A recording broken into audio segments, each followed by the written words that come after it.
Well, thank you everyone for coming today. I want to start off by saying very clearly that just a few years ago, up until the year 2005, I myself used to believe that Muhammad was a prophet of Allah. I used to believe that the Quran was his final revelation, the whole compilation of everything that had come before, brought to its summit in the form of God's book revealed to Muhammad over 23 years. I used to believe that Muhammad was the exemplary man, and that following his every action, his every word, his every utterance would produce in me a character that would be beyond all characters. And I used to believe that Jesus was just a prophet, yes, the Messiah, even going to come back to initiate the end of times, but not God, by any means, certainly not God. These were the things I used to believe. And I found out over time that in order to really be able to believe truly in my heart what I think is the truth, I need to be able to defend it for myself. I need to not just take what people tell me, but rather investigate, understand what is the grounding of these facts, of these beliefs in truth. Are they honestly true? Or am I just taking them at face value because people I've respected my whole life have told me they're true? And that was the case. My parents told me to believe in Islam. The imams had told me to believe in Islam. I had so many people who I respected telling me what to believe, and so I listened to them, and at a certain point I realized I need to look into these things for myself. And I had been challenged to do so as well. But I was so convinced that Islam is true that I knew right off the bat, no matter what historical investigation I undertook, it would lead me to confirm the things that I had been taught about Muhammad, about Jesus, about the Quran, about everything that Islam taught me. And I figured just looking into these things will confirm what I already believe. Today we're going to be talking specifically about Jesus. And Jesus was actually the turning point. When I investigated the life of Jesus as told by the Quran versus the Christian theology, and I compared it to history, that was the turning point in my understanding of the truth. First of all, I just knew, when I started this investigation, I knew that the Quran would be confirmed by history. I knew that according to the Quran, chapter 4, verse 157, وَمَا قَتَلُوهُ وَمَا صَلَّبُوهُ, he was not killed, Jesus Christ was not killed, nor was he crucified. وَلَكِنْ شُبِّهَ لَهُمْ, but so it appeared to them.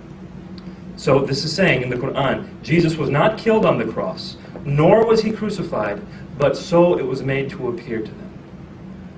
The Quran makes it very clear Jesus did not die on the cross, and so as a Muslim I had thought surely an investigation of history would confirm this.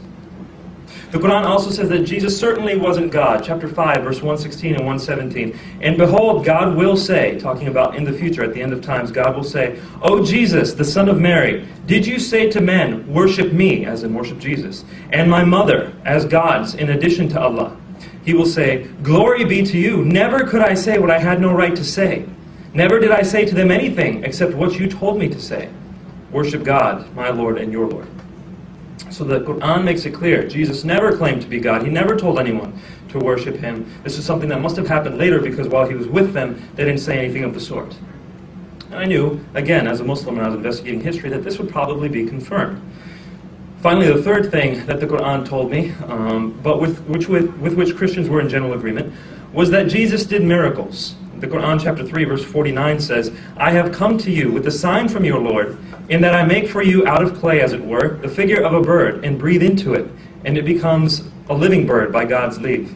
And I heal those that are born blind, and the lepers, and I bring to the dead to life by God's leave.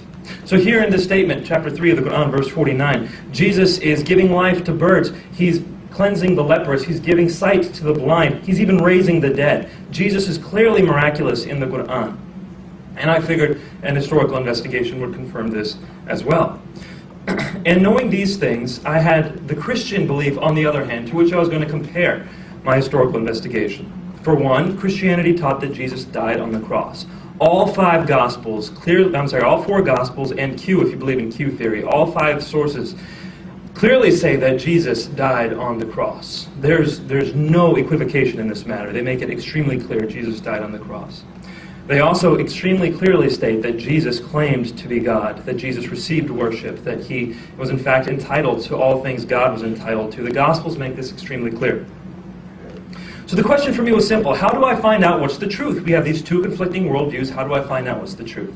The answer is simple.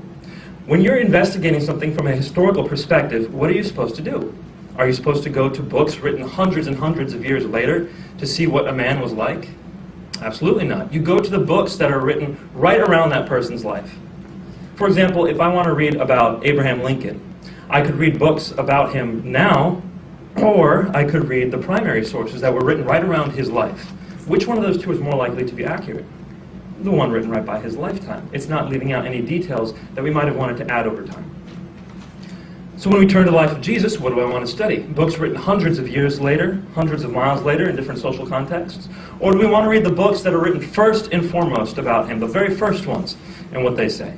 Well, I did some brief historical investigation. I found out that the books that were written most close to Jesus' life about him are in fact the four Gospels of the New Testament. Matthew, Mark, Luke, and John, all four of them were written no later than 70 years after Jesus' death. In fact, parts of the Gospel of Mark are thought to have been written within a decade after Jesus' death. The entire Gospel of Mark, no more than 30 years after Jesus' death. Some people would extend that to 70 years. To 40 years. But even 40 years. This is still the earliest book that we have. When it comes to great historical figures like Alexander the Great, the first books that we have are more than 3 centuries after his death. And so when we compare the life of Jesus to the Gospels that we have and the amount of time that transpired between them, it really is minimal. And we can thus trust the New Testament to at least be historically accurate to a high degree. Now, if there are things that conflict in the New Testament, remember, I'm thinking as a Muslim still at this point. If there are things that conflict in the Gospels of the New Testament, then we can throw certain sections out. We can say, okay, these conflict, we'll leave it out. This does not conflict, we should assume it's true. But if there are some things that are said over and over and over again in all the Gospels and never contradicted, then those are most likely to be accurate. This was the mindset with which I started my investigation of Jesus Christ. The very first issue I decided to investigate was one that seemed less emotionally charged. Did Jesus die on the cross or not? Is this something that happened in history? Well, of course. He either died or he didn't. This isn't a matter of philosophy, so we can investigate it. As it turned out, when I was looking at the sources and what they said, without exception, all the sources around Jesus' life make it abundantly clear that Jesus did die on the cross. Jewish sources such as Josephus, Mara bar Serapion, and Talmud, people who are writing about Jesus from a Jewish perspective, they all agree Jesus died on the cross. Gentile sources such as Tacitus and Lucian of Samosata, they agree that Jesus died on the cross. First-generation Christians such as Matthew, Mark, Luke, John, Paul, Peter, the author of the book of Hebrews, all of them agree that Jesus died on the cross. And second-generation Christians, such as Papias, Clement of Rome, Polycarp, Ignatius, all of them agree that Jesus died on the cross. All these people wrote down the fact that Jesus died on the cross, and there was no one who even ventured to write any conception of the idea that he did not die on the cross. There's nothing to the contrary. If you want to go even earlier than that, we can. New Testament scholars have determined that there are certain creeds within the New Testament that are traced back to even before the authors who recorded them. Yes, they were recorded by certain authors, but they were written before that. For example, in Philippians chapter 2, verses 6 through 11, the Carmen Christi. This is known to be a hymn that early Christians sang to Jesus, and that Paul simply recorded. He did not invent. What does this say? This says that he died on the cross as well. Other creeds also, 1 Corinthians 15 says the same thing. In fact, 1 Corinthians 15 has been investigated by atheists and agnostics ad nauseum. I mean, they have really studied this thing. And one atheist who's very much against Christianity, his name is Marcus Borg, he has said that the creed in 1 Corinthians 15 that says Jesus died on the cross was made within months of Jesus' death. You can have nothing faster in history. You can have nothing closer to the event. Jesus killed in early part of the year, and by the end of the year, people are already writing down the fact that he died on the cross. There is nothing that can have it stronger. This is why scholars today say the death of Jesus Christ on the cross is among the most incontrovertible facts of history. Gert Ludemann, an atheist New Testament scholar, says Jesus' death as a consequence of a crucifixion is indisputable. John Dominic Crossan, again, no friend of Christianity, but a well-known scholar, says there is not the slightest doubt about the fact of Jesus' crucifixion under Pontius Pilate. Crossan also said that he was crucified is as sure as anything can ever be. Paula Fredrickson, another scholar, says the single most solid fact about Jesus' life is his death. He was executed by the Roman prefect Pilate on or around Passover. Finally, no conversation would be complete here without Bart Ehrman, who says, one of the most certain facts of history is that Jesus was crucified on the orders of the Roman prefect of Judea, Pontius Pilate. These scholars are saying it is so abundantly clear, all the sources are in agreement that Jesus died on the cross. There's no reason to think otherwise. This is one of the most powerful facts of history. That is what they're saying. There is no argument to the contrary. In order to say that Jesus did not die on the cross, we have to take it sheerly off of faith without any reasoning whatsoever. And that is not what we find in a historical investigation. Well, what about the argument that Jesus claimed to be God? This is also of extreme importance. Did he claim to be God or not? If he didn't, then Christianity falls. You can't have salvation from a man's blood. You have to have salvation from someone who holds an infinite account, able to sacrifice for our sins, and that would be God alone. Did Jesus claim to be God? Well, when we look at the earliest source that we have about Jesus' life, the earliest biographical source, let's call it, the book of Mark, we can see that Jesus clearly claimed to be God. Now, I would love to go into all the details here, but how much time do I have left? We have 10. 10 minutes left. Well, good. I'll get as much detail as I can. Now, Jesus referred to himself in one title for the most part. This title that he used is a title that no one else really referred to him with. Pretty much Jesus' favorite title for himself was the Son of Man. Now, what is this title, the Son of Man? Does it mean that Jesus just claims to be a regular man? Well, let's see how he uses it. Jesus says in Matthew chapter 13, verse 41, "The Son of Man will send forth his angels, and they will gather out of his kingdom all stumbling blocks." Whoa! This Son of Man has angels at his disposal, and he has his own kingdom? Let's keep reading, Matthew chapter 24. "For just as lightning comes from the east and flashes even to the west, so will the coming of the Son of Man be." Wow, when this person comes, lightning is going to flash from the sky, or at least that's how it's going to seem. That's how powerful and majestic this Son of Man is. It doesn't just sound like a weak human. Let's look some more. Matthew 25. "When the Son of Man comes in his glory and all the angels with him, he will sit on his glorious throne." In his kingdom, remember Matthew says that he has a kingdom and he has his own angels. Now he has his own throne full of glory. We read on about the Son of Man. "When the Son of Man comes, will he find faith in the earth?" Luke 18. Luke 21. "But keep alert at all times, praying that you may have strength to escape these things that are about to take place, and strength to stand before the Son of Man." Whoa, you need to have strength to stand before the Son of Man. There's something so majestic about him that it strikes fear into hearts of people, and they need to have strength. They need to pray to have strength to stand before the Son of Man. Well, this title, Son of Man, then, doesn't seem like just a regular person. Maybe in certain circumstances it does, but at least here it doesn't, clearly, when Jesus is using it in at least these 5 circumstances. What is this Son of Man? Well, Jesus is very clearly alluding to Daniel chapter 7, verse 13. In this section of the Old Testament, Daniel, a prophet, is looking in the night sky. This is in the Old Testament now. And Daniel's looking at the Father, the Ancient of Days, sitting on a throne, being worshipped by angels. And then, as he's looking at God, the Father, he says, "I kept looking in my night visions, and behold, with the clouds of heaven, one like a Son of Man was coming. And he came up to the Ancient of Days, and was presented before him. And to him, the Son of Man, was given dominion, glory, and a kingdom, that all the peoples, nations, and men of every language might serve him. His dominion is an everlasting dominion which will not pass away, and his kingdom is one which will not be destroyed." This Son of Man who approaches God the Father is given a dominion, he's given a kingdom, he's given glory. People of every nation and language will serve him. And by the way, that word serve is the Hebrew word latruo, the Greek word pelach, which is a service due only to God. The 130 times it's used in the Bible, that service is only ever given to God, with one exception. And in that one exception, God cursed the people because they gave it to someone other than God. That service is always due to God. Yet here, in Daniel chapter 7, it's being given to one who looks like the Son of Man, coming with the clouds of heaven. People serve him in a service due only to God. This man has his own kingdom. He has glory. He's being worshipped, ladies and gentlemen. And this Son of Man, coming on the clouds of heaven, is exactly what Jesus calls himself. Mark chapter 14, verse 62. He's responding to the chief priest, Caiaphas of the Sanhedrin. Caiaphas has just asked him, "Who are you? Are you the Christ, the Son of the Blessed One?" And Jesus responds, "I am. And you will see the Son of Man sitting at the right hand of the power and coming with the clouds of heaven." He quotes from Daniel 7:13.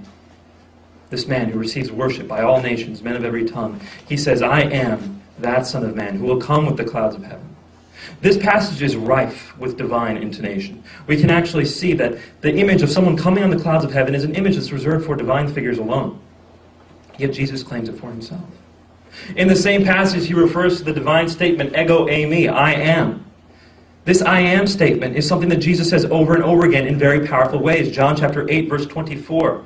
Unless you believe that I am, you will die in your sins. Whoa, wait a minute. Unless I believe that you are, unless I am, what is that about? And why will I die in my sins unless I believe something about you? That makes no sense. You're just a man, right? Clearly he's intonating something greater. Unless you believe that I am, you will die in your sins. What is he saying? Well, he makes it very clear just a few verses later, John 8, verse 58. The Jews had just said to him, you are not yet even 50 years old, yet you claim to have seen Abraham. They're saying, you're not even 50. How do you say you've seen Abraham? Jesus says, I tell you the truth. Before Abraham was born, I am. Wow. Jesus claims to exist eternally, even before Abraham. And these are the exact same words he chooses to respond to the chief priest with. I am, and you will see the Son of Man coming with the clouds of heaven. It's powerful. It's powerful. Now, I just have a few minutes left, and I want to address how I responded, ultimately, when I saw this, when I was still a Muslim, and I see this information. I realized, wait a minute, this information is extremely contrary to what I was taught in the Quran. The Quran said, وَمَا قَتَلُوهُ وَمَا صَلَبُوهُ. He was not killed, nor was he crucified. But everyone else who's not Muslim says that this is one of the most powerful facts of history, that he was crucified. Why should I believe what the Quran says? The only way I could convince myself to believe what the Quran says about the death of Muhammad is if I first said Islam is true.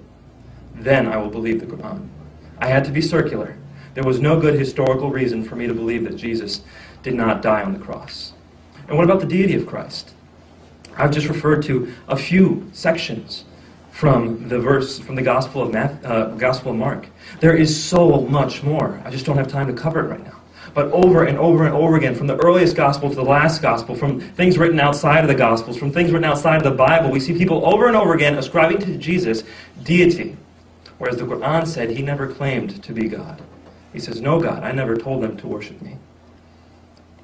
The problem is that the Quran was written 600 years after Jesus in a land 600 miles away from Jesus. Muhammad, unless we assume that he is true and he is a prophet, unless we assume that, we have to ask the question, where did he get this information about Jesus? And we find out that the information that he has is from various sources. He even has information from false apocryphal gospels. For example, chapter 3 of the Quran, verse 37, verse 44, are taken from the Proto-Evangelium of James. This is a false gospel written under the name of James 150 years AD. Chapter 19, verse 23 of the Quran is taken from the Gospel of Pseudo-Matthew. This is a book that was written probably 5 to 6 centuries after the death of Christ.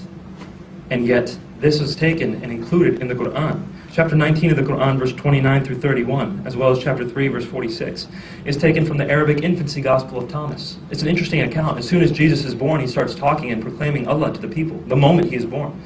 Why would Muhammad say this about Jesus? Well, because it's found in the Arabic infancy Gospel, a book that is a late forgery.